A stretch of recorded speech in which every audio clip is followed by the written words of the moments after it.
E aí, meus queridos, como é que estão vocês? Olha, vocês vieram de um recesso. Falar em recesso é complicado. Eu tenho certeza que se vocês tivessem aula presencial, vocês estariam doidos para ter um recesso em casa.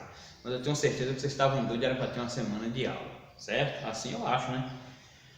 Olha só, a gente viu a questão da eletrização na aula passada, cargas elétricas e tudo mais. Princípio de Dufay, cargas de mesmo sinal se repelem, cargas de sinais contrários se atraem.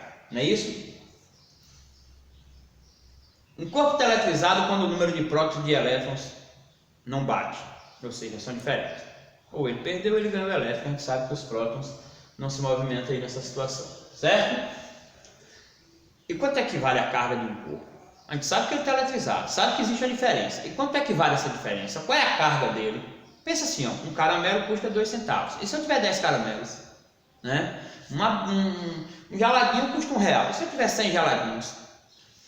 A carga aqui, lembrem disso, nada mais é do que a quantidade em excesso vezes a carga elementar. A carga elementar é única, gente, ó.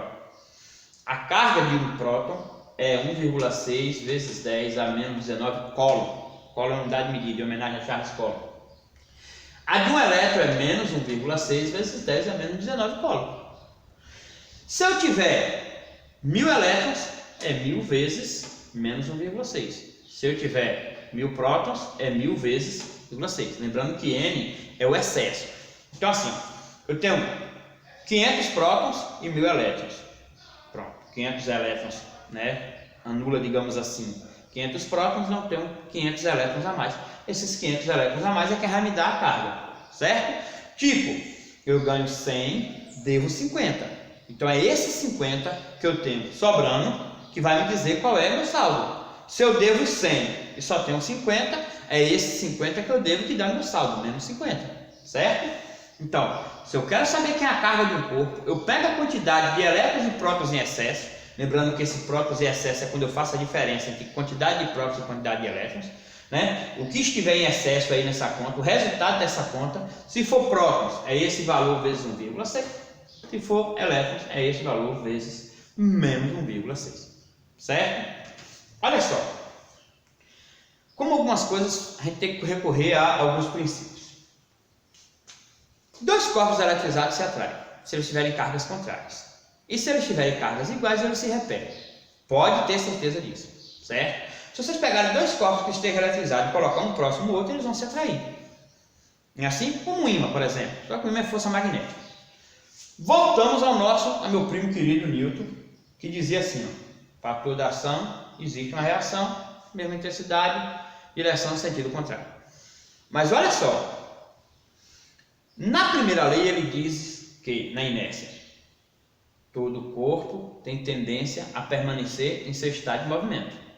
E só quem pode alterar esse estado é uma força. Se eu coloco dois corpos em repouso e eles passam a ter movimento, é porque entre eles há uma força. E nesse caso é chamada de força elétrica. Certo? Olha só. Eu tenho uma carga 1, não botei sinal. Uma carga 2, também não botei sinal. Cargas. Como é que eu acho essa força elétrica? Uma constante K. Deixa eu anotar aqui quanto é que ela vale. No vácuo, e é o que vocês usam, é 9 vezes 10 a 9. Aí tem uma unidade de medida um pouco extensa. Mas 9 vezes 10 a 9, certo? Esse é um valor fixo, professor? É 8,89, isso aqui, a gente usa 9 vezes 10 a 9. Esse é um valor fixo.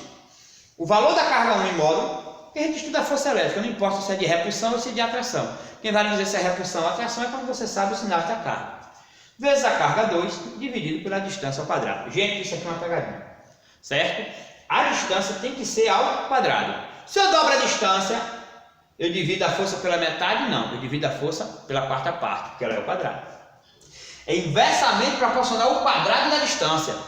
Se eu aproximo, né, se a distância, por exemplo, era 2, passa a ser 1, a força que era 10 passa a ser 20? Não, passa a ser 40. Por quê? Porque é o inverso. Né? É o inverso do quadrado. Se aqui é metade, a metade é 1/4 ao quadrado, né? 1 sobre meio ao quadrado dá 1/4. Inverte, dá 4 vezes mais. Certo? Existem muitos exercícios envolvendo isso aqui. Se eu dobrar a distância, triplicar a carga, não importa. Triplicou a carga, 3Q. Dobrou a distância, 2D. Mas quando você eleva 2D ao quadrado, é 2D ao quadrado e não 2D ao quadrado. Entendeu? É 2D ao quadrado e não 2 vezes D ao quadrado. Se eu elevar ao quadrado, se eu dobrar, é tudo que dobra. Aí, em vez de ser 2D ao quadrado, é 4D ao quadrado. Ok? Muito cuidado nessas pegadinhas em que ele manda dobrar a distância ou dividir a quarta parte, não importa. O que ele fizer com a distância, você inverte e eleva ao quadrado. Ok? Aí você sabe o que acontece com a força. Essa é uma dica.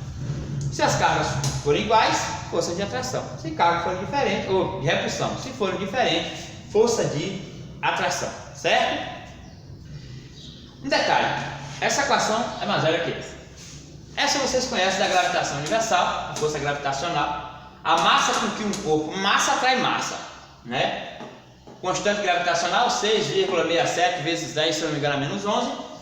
E a distância que os separa. Então, a Terra e a Lua, eles estão ali a uma certa distância. Existe uma força de atração da Terra com a Lua, porque a Terra tem massa e a força tem massa, e a Lua tem massa, certo? Pronto.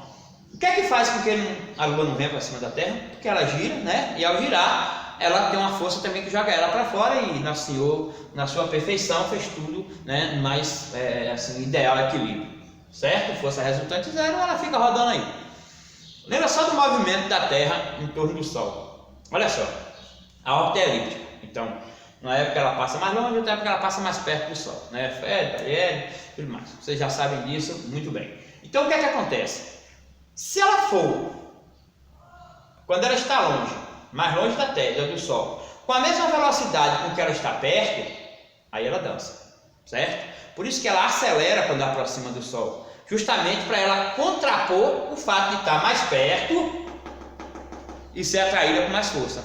Aí a força gravitacional, a força centrípeta, joga ela também, aumenta pelo aumento da velocidade e joga ela para fora, certo? Onde é que tem uma diferença entre essa equação e essa que é interessante? Ó, constante, a carga seria a massa, ou seja, essa partiu dessa, só que ela tem uma diferença. Forças gravitacionais são puramente atrativas, elas só se atraem, elas não se repelem. Já as forças elétricas podem ser de repulsão ou de atração. Eu botei 3 cargas aqui, ó, deixa eu virar de lado. 3 cargas, Q1, Q2 e Q3. Ó, a carga Q1 e Q2 são positivas, então elas são forças de repulsão. Esse vetor indica a força que 2 aplica em 1, certo? Repudiando ela. E essa, a força que 1 aplica em 2. São iguais? São. Terceira lei de Newton. Para toda ação existe uma reação de mesma direção, mesma intensidade, sentido contrário. Sentidos contrários, certo?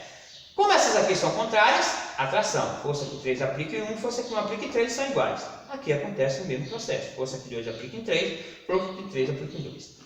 Professor, por que isso? Força é uma grandeza vetorial. Então, aqui eu só tenho 2. E elas, a força age uma na outra. Aqui eu tenho 3. Então, essa partícula, esse corpo aqui, sofre tanta ação desse, daqui, como a ação desse, tá aqui. E aí, a força resultante dele é para onde? Para cá, né? Se essas duas cargas forem fixas, o que é que acontece com essa? Ela vai ser atraída por essa e repudiada por essa. Com certeza ela vai ter esse movimento. Gente, revisar vetores, hein? Lembrando, vetores de mesma direção e sentido soma, vetores de mesma direção e sentido subtrai. Se eles tiverem ângulos diferentes de 90, a gente usa Pitágoras, se for, usaremos cosseno. E se por acaso tiver 120 graus e os vetores forem iguais, a resultante também é igual. Isso é uma revisão rápida, vocês têm que correr atrás na parte de vetores. Na nossa próxima aula, a gente vai falar sobre os campos gravitacionais, ou sobre o campo elétrico, certo? Assim como o campo gravitacional, nós temos também o campo elétrico, certo? Eu vou estar direcionando vocês em questões específicas disso aqui, porque senão tem umas que mais complicado vocês fazerem com esse tipo de aula. Certo? Então eu vou estar passando para vocês e aí vocês me dão um feedback da dificuldade que tiverem, ok? Existem muitas questões assim, ó, coloca aqui, aí ele coloca uma outra carga no meio e pergunta o equilíbrio, né? Para ela estar em equilíbrio, gente, a palavra equilíbrio, toda vez que aparece na física, pense, força resultante igual a zero. Significa que a força que essa aplica na do meio será igual a que essa aplica, certo? Será igual. Por isso que ela é equilíbrio. Equilíbrio é força resultante igual a zero. Ou o corpo está parado, ou ele está em velocidade constante. Para estar em equilíbrio, ou a velocidade é zero, ou ela é constante. Ok? A força resultante é igual a zero. Ok? É isso aí. A gente se vê na próxima aula.